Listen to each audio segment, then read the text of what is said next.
সৰকাৰি বিকল্প ব্যবস্থা কৰেছি।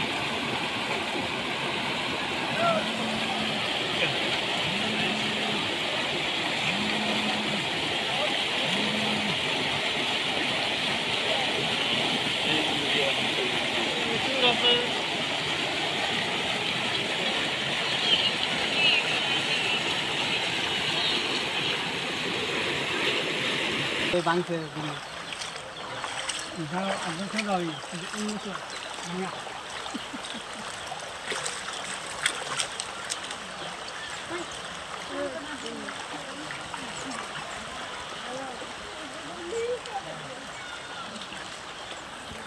বান গৰাখহনীয়া সমস্যাটো অসমৰ প্ৰত্যেকজন সৰ্বসাধাৰণ ৰাইজৰ এক দীৰ্ঘদিনীয়া দাবী যে অসমৰ বান গৰাখহনীয়া সমস্যাটোক ৰাষ্ট্ৰীয় সমস্যা হিচাপে ঘোষণা কৰিব লাগে।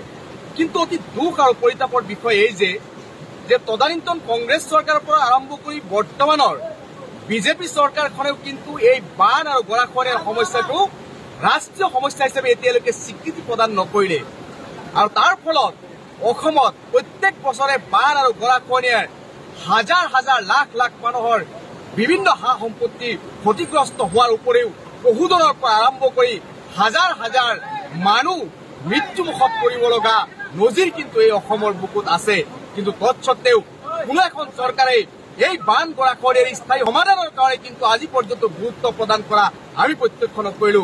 বৰ্তমানৰ পাকাবেতবাৰী সমষ্টি আৰু আগৰ ভবানীপুৰ সমষ্টিৰ অন্তৰ্গত এই কালজাৰ বৰপেটা ৰূপ সংযোগীৰ যি মুখ্য পথ সেই পথছোৱা 2021 চনত ভাঙিছিল বানপানীৰ ফলত। কিন্তু আজি 2024 চন প্ৰত্যেক বছৰে বানপানীত ইয়াতে কিন্তু ভাঙি যায়। ৰাইজে নিজাববীয়াকৈ টকা পইচা খৰচ কৰি কিছু আৰ্ট ফিলিং কৰে, কিন্তু আকৌ বানপানীয়ে ভাঙি এইবাৰ চূৰ্ণ বিচূৰ্ণ কৰিলে এই পথছোৱা। কিন্তু এতিয়ালৈকে এই সমষ্টিৰ স্থানীয় বিধায়ক হৰি তালুকদাৰ ডাঙৰীয়াৰ পৰা আৰম্ভ কৰি কোনো এজন জিলা বিষয়া আজি পৰ্যন্ত কিন্তু এইখিনি ঠাই পৰিদৰ্শন নকৰিলে। আৰু এটা দুখ আৰু পৰিতাপৰ বিষয়, আগতে আমি এটা চাইনবোৰ্ড লক্ষ্য কৰিছো আদৰ্শ গাঁও বুলি, ইয়াতে প্ৰকাণ্ড গেট এখন আছে। এয়াই জানো আদৰ্শ গাঁও? চৰকাৰে আদৰ্শ গাঁৱৰ ভাষা কেতিয়া বুজি পাব? এক লজ্জাজনক বিষয় হৈ পৰিছে। 2021 চনত ভঙা এই ৰাস্তাটো আজি পৰ্যন্ত কিন্তু এচপৰা চৰকাৰীভাৱে মাটি পেলোৱাৰ আমাৰ লক্ষ্য নকৰিলো। গতিকে ধিক্কাৰ জনাইছো এই সমষ্টিৰ বিধায়ক ডাঙৰীয়া অসম চৰকাৰক আৰু দাবী জনাইছো অতি সোনকালে বৰপেটা ৰোড কালজাৰ সংযোগী যি পথ সেই পথছোৱাৰ দুটাকে ঠাইত প্ৰকাণ্ড প্ৰকাণ্ড মানে ভঙা আমি পৰিলক্ষিত কৰিছো। আমি আজি পৰিদৰ্শন কৰিছো, ইয়াতে হাহাকাৰ পৰিৱেশ সৃষ্টি হৈছে। এই মুখ্য পথছোৱাৰে দৈনিক হাজাৰ হাজাৰ স্কুলীয়া ছাত্ৰ ছাত্ৰীৰ পৰা আৰম্ভ কৰি হাজাৰ হাজাৰ মানুহ যাতায়াত কৰে।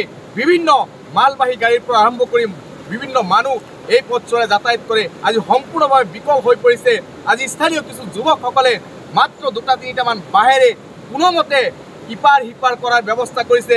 এতিয়ালৈকে কোনো প্ৰতিনিধি অহা নাই, এতিয়ালৈকে জিলা প্ৰশাসনৰ কোনো বিষয়ববী অহা নাই, এতিয়ালৈকে ইমাৰ্জেঞ্চি ফাণ্ডৰ পৰা যে ইয়াত এখন হাকুৰ ব্যৱস্থা কৰিব লাগে সেই হাকুৰ ব্যৱস্থা পৰ্যন্ত হোৱা নাই। গতিকে দাবী জনাইছো অসম চৰকাৰ, জিলা প্ৰশাসন আৰু স্থানীয় বিধায়ক।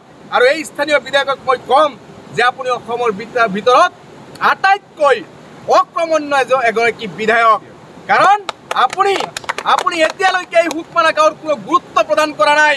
আপোনাক এই অঞ্চলৰ ৰাইজে ভোট প্ৰদান কৰি বিধায়ক বনাইছে, নিৰ্লজ্জভাৱে এই হুকমাৰা গাঁৱৰ উন্নয়নৰ প্ৰতি আপুনি পিঠি দিছে।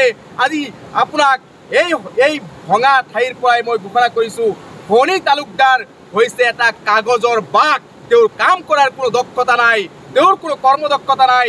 এটাইতকৈ নুপুংসক বিধায়ক যদি আছে অসমৰ ভিতৰত এই হৰি তালুকদাৰ আছে। মই তেখেতক লাজ থাকিব লাগে। তেখেতৰ সমষ্টিত আজি 21 চনত ভঙিছে আৰু তেখেতে 21 চনত বিধায়ক হৈছে। আজি পৰ্যন্ত এই ৰাস্তাটোৰ কোনো মেৰামতিৰ ব্যৱস্থা নকৰিলে বা এপাক দেখা দি এই ৰাইজক সান্তনা দিয়াৰ তেওঁ সময় নাপালে। গতিকে অতি সোনকালে হৰি তালুকদাৰৰ পৰা আৰম্ভ কৰি অসম চৰকাৰ আৰু জিলা প্ৰশাসনক এই অঞ্চলৰ বানপানীৰ বুজ লৈ এককালীন সাহায্য প্ৰদান কৰাৰ দাবী উত্থাপন কৰিছোঁ আৰু এই ৰাস্তা ঘাটৰ সমস্যা সমাধান কৰাৰ দাবী উত্থাপন কৰিছোঁ। অসমত তদানীন্তন যি চৰকাৰ আছিল সেই চৰকাৰখনেও ডাঙৰ ডাঙৰ লেকচাৰ মাৰিছিল অসমৰ বান সমস্যাক লৈ, কিন্তু তেওঁলোকেও ৰাষ্ট্ৰীয় সমস্যা হিচাপে ঘোষণা নকৰিলে। প্ৰতিশ্ৰুতিৰ বন্যা বোৱাই অসমৰ ৰাজপাট দখল কৰা বিজেপি চৰকাৰেও এই বান গৰাখহনীয়াৰ সমস্যা সমাধানৰ ক্ষেত্ৰত এটা পদক্ষেপ লোৱাৰ কিন্তু আমি নজিৰ দেখা নাপালোঁ। আৰু সেইকাৰণেই বছৰ বছৰ অসমৰ অৰ্থনৈতিক অৱস্থা তছনছ কৰি পেলাই অসমত হোৱা বানপানীয়ে আৰু অসমৰ যি ভাৰতবৰ্ষ বা বিশ্বৰ বুকুত ভাৰতবৰ্ষ বা অসমখন যে আজি এনেকুৱা অৱস্থা, এনেকুৱা দুৰৱস্থা একমাত্ৰ বানপানী আৰু গৰাখহনীয়া সমস্যা সমাধানৰ কাৰণে। গতিকে ভাৰত চৰকাৰ আৰু অসম চৰকাৰে এই বান আৰু গৰাখহনীয়া সমস্যা সমাধানৰ কাৰণে গুৰুত্ব আৰোপ কৰিবলৈ দাবী উত্থাপন কৰিছে।